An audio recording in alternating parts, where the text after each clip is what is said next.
Uang, harta, dan kekayaan bisa jadi pemicu dan pemacu semangat seseorang untuk menjalani kehidupan. Tidak dapat disangkali lagi bahwa setiap orang menginginkan uang, harta, dan kekayaan itu. Namun, bila tidak hati-hati, maka uang, harta, dan kekayaan itu bukan jadi penyemangat yang sehat, tetapi menjadi penyengat yang menyebabkan kita justru bisa akhirnya celaka oleh ketiga hal itu. Mengapa demikian? Kita pernah mendengar bahwa akar dari segala kejahatan adalah cinta uang. Orang seringkali lalu menganggap bahwa biang keladi dari segala kejahatan adalah uang. Jelas keliru. Karena yang dikatakan dalam ayat kitab suci tadi, yang menyebabkan akar dari segala kejahatan itu bukan uangnya, tetapi kecintaan kita kepada uang yang berlebihan. Cinta atau gandrung atau orientasi hidup yang hanya terarah kepada uang, harta, dan kekayaan itu justru dapat mencelakakan, bahkan bukan tidak mungkin membinasakan para pemiliknya. Ini semua mengisyaratkan dan menginsyafkan setiap kita sesungguhnya untuk sesuatu yang fana, bahwa segala yang fana itu tidak pernah kita akan bawa ke surga nanti. Kita mati tidak akan membawa segala harta, uang, dan kekayaan kita. Lalu bagaimana kita menyikapi harta, uang, dan kekayaan itu? Tentunya kita harus melihat dari perspektif iman kita, percaya kita kepada Sang Empunya langit dan bumi, yaitu Tuhan. Karena Dialah yang empunya segala sesuatu dan tidak ada satupun dari hidup kita atau yang ada pada kita yang sebenarnya asalnya tidak dari Tuhan. Semua berasal dari Tuhan.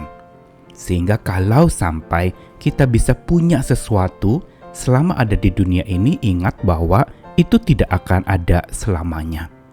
Ada saatnya itu akan pergi meninggalkan kita, atau kita akan tinggalkan dan kita tidak akan bawa lagi ketika berjumpa dengan Tuhan.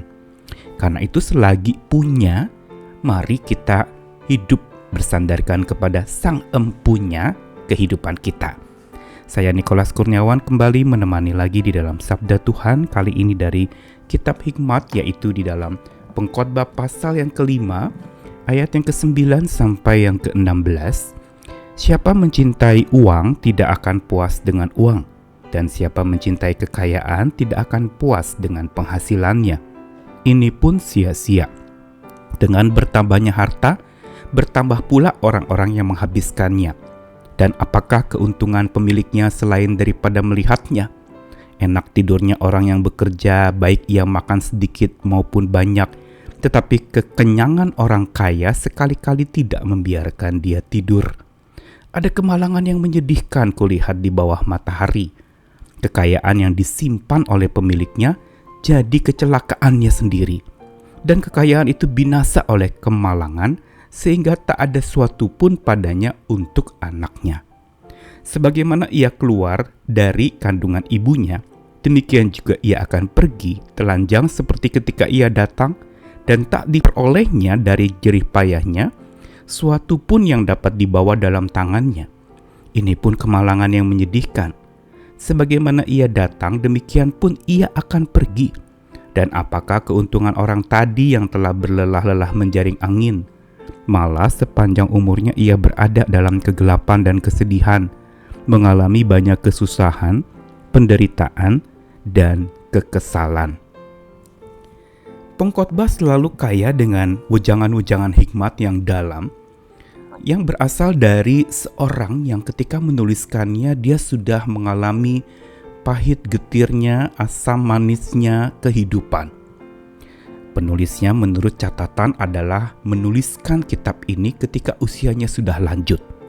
Yang berarti dia sudah mengalami bagaimana hidupnya yang bergelimang harta, pemberian dari Tuhan, dan dia juga sudah mengalami jatuh bangunnya bagaimana dia menggunakan uang yang Tuhan berikan itu. Semua berkaitan dengan perspektif dan cara pandang hidupnya kepada uang, harta, dan kekayaan yang Tuhan sudah berikan kepadanya. Dia sadar bahwa segala yang ia punyai tidak akan ada selamanya bersama-sama dengan dia. Dikatakan tadi bahwa Ketika seorang keluar dari kandungan ibunya, ia tidak membawa apa-apa. Tapi ketika ia pergi juga, ia tidak bisa membawa apa-apa di dalam tangannya. Yang dia punyai adalah hanya nyawa pemberian Tuhan. Dan itu pun ketika Tuhan katakan akan diambil daripadanya setelah dititipkannya, maka dia sudah tidak dapat berkata apa-apa lagi. Dan wejangan teguran di dalam Pengkhotbah pasal 5 ini berisi sebuah peringatan yang sangat kuat. Siapa yang cinta uang tidak pernah puas dengan uangnya. Siapa yang cinta kekayaan tidak akan puas dengan penghasilannya. Makin bertambah harta, makin bertambah pula orang-orang yang menghabiskannya. Dan akhirnya pemiliknya hanya dapat melihatnya saja, tapi tidak dapat menikmatinya. Bahkan dikatakan lebih tajam lagi bahwa kekenyangan orang kaya sekali-kali tidak membiarkan ia tidur. Ia tidak dapat nyenyak tidur karena memikirkan bagaimana harta, uang, dan kekayaannya itu tetap dia pertahankan. Dan pada saat ketika itu semua raib dari hidupnya, dia kecewa, bahkan mungkin mengalami depresi yang dalam. Dia betul-betul terluka. Karena apa? Dia membangun fondasi dirinya berdasarkan apa yang dia punyai. Dia lupa bahwa dirinya dipunyai oleh Tuhan. Dan segala apa yang ada padanya itu, yang ia punyai hanya sementara saja.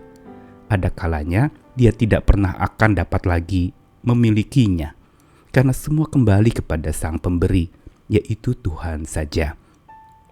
Dan lebih tajam lagi dikatakan bahwa kekayaan itu binasa oleh kemalangan, sehingga tak ada suatu pun padanya untuk anaknya.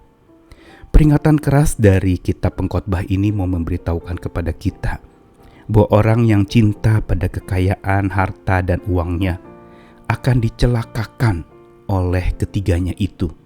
Bahkan dapat dibinasakan oleh ketiganya itu pula. Karena apa? Hati yang begitu gandrung kepada harta, kekayaan, dan uang yang berlebihan bahkan menjadikan ketiga hal itu pengganti Tuhannya. Karena itu peringatan serta pelajaran dari ayat hari ini mau mengajarkan kepada kita untuk fokus kepada siapa yang harusnya kita cintai di dalam hidup. Bukan apa yang kita punyai, tetapi kita mencintai siapa yang mempunyai hidup kita, yaitu Tuhan sendiri. Daripadanya lah sesungguhnya segala harta, uang, kekayaan Dia limpahkan dan Dia berikan. Dan juga semuanya itu akan kembali lagi kepada Dia yang empunya segala sesuatu. Mari saat ini selagi kita masih punya, yang walaupun punyanya tidak akan selamanya, kita gunakanlah dengan bijaksana. Karena selagi punya, gunakan hartamu dengan bijaksana untuk melayani. Selagi engkau punya uang, gunakanlah dengan bijak, kelolalah dengan baik, supaya nama Tuhan dimuliakan melalui hartamu. Karena bukankah kitab suci juga mengingatkan, muliakanlah Tuhan dengan hartamu. Mari kita terus merenungkan akan hal ini dan bahkan melakukannya selagi kita punya. Ingat siapa yang empunya kita. Dia Tuhan, lebih dari sekedar uang, harta, dan kekayaan yang ada pada kita.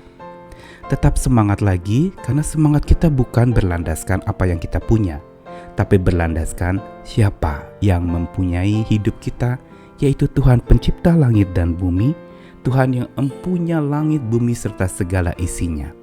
Mari tetap bergantung kepadanya, bersandar lagi kepadanya, dan semangat dibangun dalam hubungan yang dekat dengannya. Tetap semangat, ayo semangat memulai kembali. Amin.